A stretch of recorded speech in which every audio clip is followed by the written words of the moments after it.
Senior care is a big thing, and I think the expanding of Medicaid. Yes.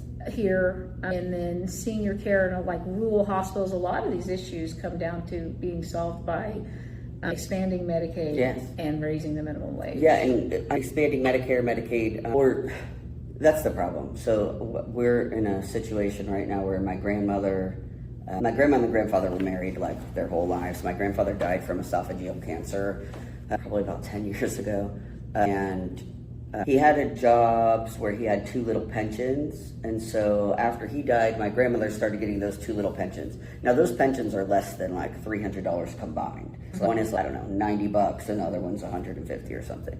And that puts her over the threshold to qualify for Medicaid because she started getting his Social Security after he died, even though she was on it. His was more because he'd worked more. So anyway, the income problem, she's making too much to qualify for Medicaid, which means that she doesn't qualify for the frail and elderly program. She doesn't qualify for food stamps. She doesn't qualify for all these things, but all of those things cost more than the money she's making. So to get somebody to come over and shower her, that's $100 to $150.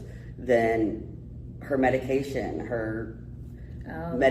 is $300. Diabetes medication is expensive. So there's all these things, and then the needles and the strips and whatever, and we just got her approved for a Dexcom, but she has to pay 20% of that. Yeah. And so if we can't come up with the 20%, then she just doesn't take it. Then she just dies. goes without. Yeah. And she dies. Yeah. This is literally life. We're not talking these are life or death medications. Yeah. And so I treatments. called the company to ask them for the coupons, because in the commercials they always say, if you can't afford your medication, give us a call. They said she makes too much money to qualify for the program because she doesn't qualify for Medicaid, so they can't give her a discount. Oh my God. Until she pays the 20%. It's $980 or something that she has to pay for the year. Once she pays that, then they'll qualify her for the discount. But until she pays that, that's fine. But this is $300 at a time every month she has to put up for that medication. So if she doesn't have the $300 in her bank account. So it's all the hard work your grandfather did. Yeah.